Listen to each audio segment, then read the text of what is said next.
तो एक ब्राह्मण देवता थे। यहां पर सहनशीलता का भी दर्शन होगा और श्रोहिदः सर्वदेही नाम, सबका भला हो, इसका भी दर्शन होगा इस कथा में। तो एक ब्राह्मण थे, वो भागवत जी का रोज पाठ करते थे। घर वालों ने उनका व्यापार चालू करवा दिया, वो भी ठप हो गया। उनको नौकरी में लगा दिया, वहां से भी छोड़ छाड़ के आ गए। क्यों? उनको संसार की किसी भी क्रिया में आनंद आता है, वो केवल भागवत ही पढ़ते रहते थे। बस भागवत करवा लो, कितनी हो सके भागवत पढ़वा लो, भागवत का पाठ करवा लो। इतने इतने रसिक हो गए थे भागवत के। तो किसी पड़ोसी ने आकर के कान भर दिए, बोले इसका ब्याह करा दो, पत्नी आएगी, अकल ठिकाने आ जाएगी। ब्याह दो ही स्थितियों में ही होता है, या तो लड़का योग्य बन जाए तो सब पीछे पड़ जाते हैं इसका ब्याह कराओ, और या बिल्कुल ही अयोग्य हो तब सब पीछे पड़ जाते हैं इसका ब्याह कराओ, पत्नी आएगी, अकल ठिकाने। सहमत है कि नहीं बात से? तीसरा कोई उपाय हो तो मैंने अनुभव किया नहीं, ये दो मेरे अनुभव के हैं इसलिए बता रहा हूं। या तो बालक योग्य हो जाए तो पीछे पड़ जाएंगे इसका ब्याह कराओ, और या बिल्कुल ही अयोग्य हो तब पीछे पड़ेंगे इसका ब्याह कराओ, पत्नी आएगी, इसकी अकल ठिकाने आ जाएगी। तो ठीक वैसे ही वो ब्राह्मण देवता पूरे दिन पाठ करते थे। पड़ोसियों ने आकर के घर वालों का इसका ब्याह करा दो, पत्नी आएगी, अपने आप पत्नी को प्रसन्न करने के लिए, बालकों को सुख सुविधा के लिए कर्म करना पड़ेगा, फिर तो करेगा कहीं व्यापार।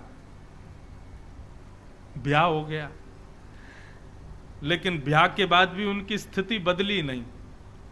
वो भागवत जी पढ़ते रहते थे, भागवत जी का पाठ करते रहते थे। 2-4 साल तक पत्नी ने सहा, कुछ दिन कहा, पत्नी ने कहा ये तो मानेंगे नहीं, अब घर चलाने के लिए कुछ तो करना, तो मैं ही करती हूं। तो 2-4 घरों में जाके रोटी बनाती थी, उनकी पत्नी ये काम करती थी। पूरे दिन बेचारी लगी रहती, रात्रि में आकर के घर में बैठती, भोजन बनाती, दोनों पति पत्नी पाते। 2 बालक भी हो गए, उनको भी विद्यालय में फीस वीस देना, जो भी करना सब पत्नी करती थी।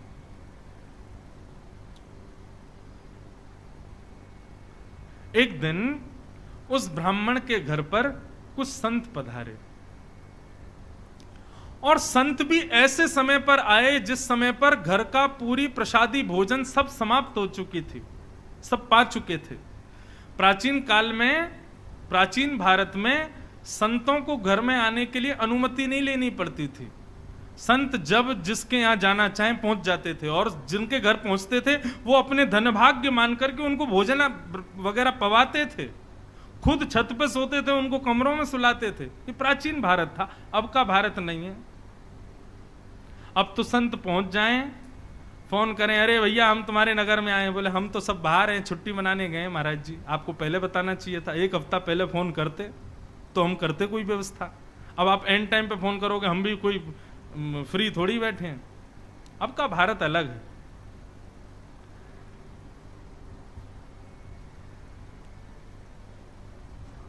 संत आ गए, और संत आकर के सीधे आसन पर बैठ गए, बोले बिटिया लाओ कुछ प्रसादी पवाओ।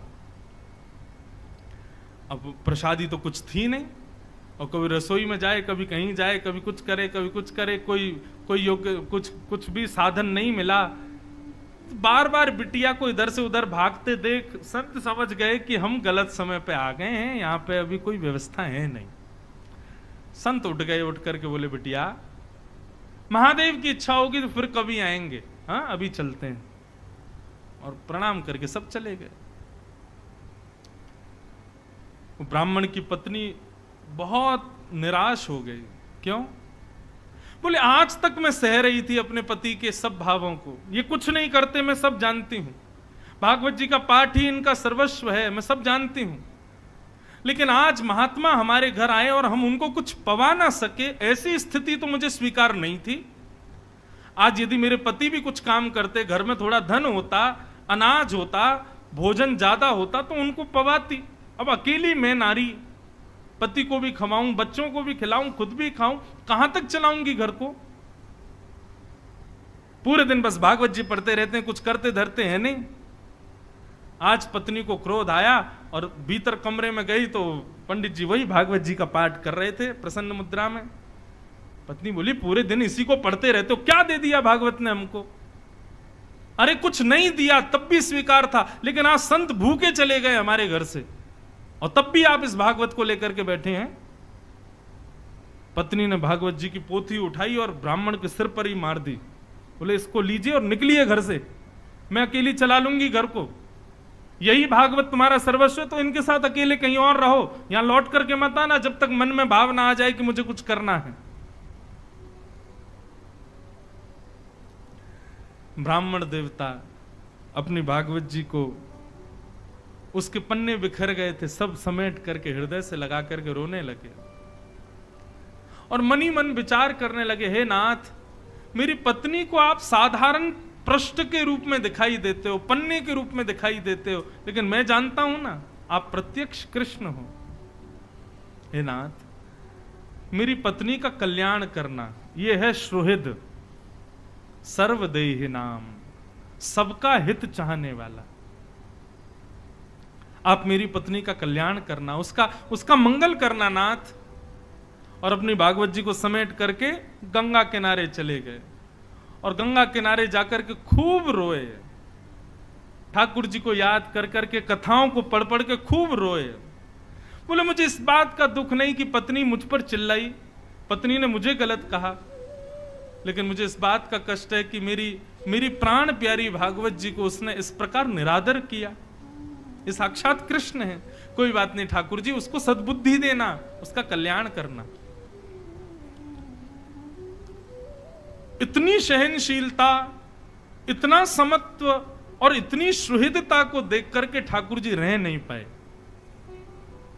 और भगवान नन्हे से बालक बन करके काशी में प्रकट हो गए। ऊंची धोती पहनी, सिर पर स्वाफा बांधा, स्वाफा बांध करके एक टोकरी को अपने सिर पर धारण करके ठाकुर जी बनारस की गलियों में घूम रहे हैं और घूमते घूमते उस ब्राह्मण के घर पहुंच गए। गेट खटखटाया, ब्राह्मणी ने गेट खोला। नन्हा सा बालक, बड़ा प्यारा सा, सिर पर टोकरी लेकर के आया है। ठाकुर जी भीतर प्रवेश कर, ब्राह्मणी बोली कहां चले आ रहे हो, कौन हो भैया, क्या हो, कहां से आए हो और ये सब क्या टोकरी में? ठाकुर जी कुछ नहीं बोले, मौन, मुस्कुरा रहे हैं बस। टोकरी को नीचे रख दिया, कपड़े से ढकी हुई थी। लौटने लगे तो ब्राह्मणी ने हाथ पकड़ा, बोले अरे कहीं भी चले आए, कुछ भी रख गए, कौन हो, क्या हो, बताओ तो। ठाकुर जी ने इशारा किया, गूंगे हैं, बोलना नहीं आता, इशारा करने लगे। ब्राह्मण बोली अच्छा गूंगे हो? ठाकुर जी बोले गूंगे, लिखना तो आता होगा? ठाकुर जी बोले लाओ लिख के बताते हैं। तो ठाकुर जी ने उसमें कुछ लिखा और लिख करके पन्ना बंद करके उसको दे दिया, चले गए।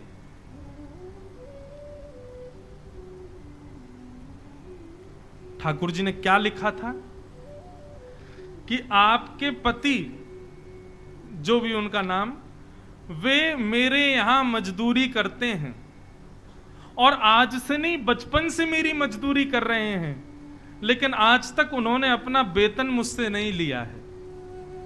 आज तक उन्होंने अपना जो उनकी मजदूरी होनी चाहिए वो उन्होंने मुझसे ली नहीं है। लेकिन आज मुझे किसी ने आकर के बताया कि उनको धन की बहुत आवश्यकता है, तो बचपन से लेके आज तक उनकी जो मजदूरी थी वो मजदूरी में देने आया हूं। और ऐसा लिख करके और ठाकुर जी वहां से चले गए। बोले मजदूरी? जैसे ही कपड़ा हटाया तो उस डलिया में सोने, चांदी, हीरे, जवाहरात, सबसे भरी हुई लबालब वो डलिया, ऐसी ऐसी मणियां, जो मणियां विश्व में देखने को नहीं मिलती, वो सब उसमें रखी थी। पत्नी मन में सोचने लगी, अरे मैं तो बेवजह गुस्सा हो रही थी, मेरे पति तो छुपा रुस्तम हैं, छुप छुप करके कहीं जाकर के मजदूरी करते थे, मुझे बताया भी नहीं। हो सकता है मैं घरों में रोटी बनाने जाती होंगी, उस समय चले जाते होंगे, और बताओ देखो मुझे बताया नहीं। आज इतना धन, अरे हम तो करोड़पति हो गए, हम तो खरबपति हो गए। मैंने भी बेवजह अपने पति पर गुस्सा किया। बालकों को भेज दिया, जाओ पिताजी जहां मिले उनको बुला लाओ। बालक गए तो पिताजी गंगा के किनारे बैठे रो रहे थे। पिताजी पिताजी, माँ ने आपको घर बुलाया है, चलो। बालक चले गए। उन्होंने भागवत जी की पोथी को हृदय से लगाया, रोते हुए घर आ रहे थे और बार बार प्रार्थना कर रहे थे, हे नाथ कृपा करना मेरी पत्नी की बुद्धि सुधरे। जैसे ही अपनी गली के घर की गली में आए तो अपने घर को पहचान ही नहीं पाए।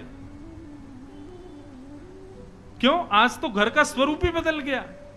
दिए जल रहे हैं, द्वार पर बढ़िया सुंदर रंगोली बनी हुई है, सुंदर पुष्पों से घर के द्वार को सजाया हुआ है। ब्राह्मण बोले, ये मेरा ही घर है? सुबह तक तो ऐसा लग रहा था तेजहीन, और अभी ऐसा लग रहा है मानो सारे देवता ही मेरे घर में आ गए हों। ये क्या स्थिति हुई? चंद घंटों में सब बदल गया। ब्राह्मण ने जैसे ही भीतर प्रवेश किया, पत्नी ने आकर के थाल से आरती उतारी, जय हो, नए नए वस्त्र पहने हैं। ब्राह्मण को समझ नहीं आया, बोले ये सब क्या हुआ देवी? सुबह तो तुम बड़ी नाराज थी, हैं? सुबह तो हमारी पोती हमारे सिर पे मार दी, भगा दिया घर से, और हमारी आरती उतार रही हो, ये सब क्या हुआ? ब्राह्मणी बोली, आपकी चोरी पकड़ी गई। बोले मेरी चोरी? कौन सी? आप अपने आप को दिखाते हैं कि आप कुछ करते नहीं हो, लेकिन आपने बचपन से मजदूरी की है। आज आपका मालिक आया था आपकी मजदूरी देने के लिए। ब्राह्मण बोले, मेरा मालिक? कौन सी मजदूरी भैया? बोले, हाँ गूंगा मालिक आया था, आपको बोलना नहीं आता, उसको गूंगा है ना वो। ठाकुर जी ब्राह्मण देवता बोले, गूंगा मालिक? ये कैसा मालिक है भैया? क्या मजदूरी देके गया? कक्ष खोल करके दिखाया तो डलिया रखी थी, सोने चांदी हीरे जवाहरात सब उसमें रखे थे।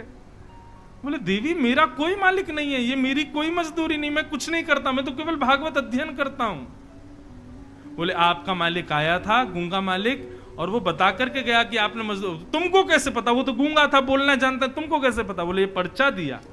जैसे ही पर्चा खोल करके देखा तो सारे शब्द उस पर्चे में घूमने लगे, और तभी उस पर्चे पर ही त्रिभंग ललित श्याम सुंदर की आकृति प्रकट हो गई। ब्राह्मण देवता रोने लगे और रो करके अपनी पत्नी के चरणों में प्रणाम किया और कहा, हे देवी, ये कोई सामान्य व्यक्ति नहीं थे, सामान्य मालिक नहीं थे, पूरे विश्व के जगत नियंता, जगदाधार, जगदीश्वर थे। मैंने बचपन से आज तक भागवत का पाठ कभी अपने सुख के लिए नहीं किया, केवल उनके लिए किया। इसीलिए जगत मजूरी देत है, क्यों राखे भगवान। जग को सब मजदूरी देते हैं, मेरी मजदूरी देने आज श्याम सुंदर आए थे, वही आकर के सब दे करके गए।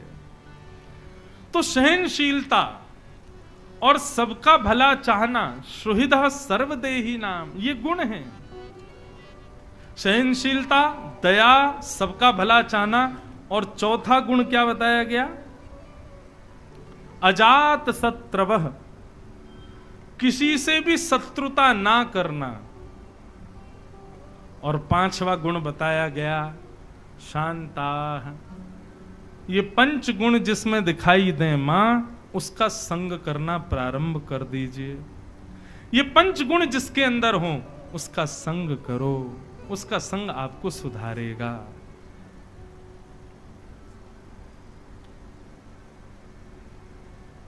ये पंच गुण, अब बताओ ये पांचों गुण किसमें हैं? सहनशीलता, दया, सबका भला चाहना, और अजात शत्रु, किसी से शत्रुता ना करना, और शांत रहना। ये पंच गुण किसके अंदर है? सामान्य व्यक्तियों में तो आपको ये पांचों गुण नहीं मिलेंगे, कभी नहीं मिल सकते। परंतु ये पांचों गुण यदि हमसे पूछो तो किसमें है? गौ माता, गाय में है। गाय में ये पांचों गुण है। गाय सहनशील भी है, गाय दया भी करती है, गाय सबका हित भी चाहती है, गाय किसी से शत्रुता नहीं मानती, और गाय शांत रहती है, मौन। और दूसरा ये पांचों गुण किसमें है? वृक्षों। इसलिए वैष्णव सबसे ज्यादा गौ सेवा और वृक्ष सेवा। कहीं भी भजन करना होगा, वृक्ष के नीचे बैठेंगे, भगवान भी वृक्ष के नीचे बैठेंगे, गौ की सेवा करेंगे। क्यों? क्योंकि ये पंच गुण, इन पांचों गुणों से युक्त ये दो ही हैं पृथ्वी पर। लेकिन बंधुओं, ये पांचों गुण किसी में नहीं मिलते तो अपने अंदर लाने का प्रयास करो, धीरे धीरे अपने भीतर लाओ। ये पंच लक्षणों से युक्त जो हो मैया, उसका संग करना प्रारंभ कर दो। उसके संग से आपका जीवन अपने आप धीरे धीरे सुधर जाएगा। इस प्रकार भगवान पंच लक्षणों का गुण बताते हुए मैया को उपदेश दे रहे हैं।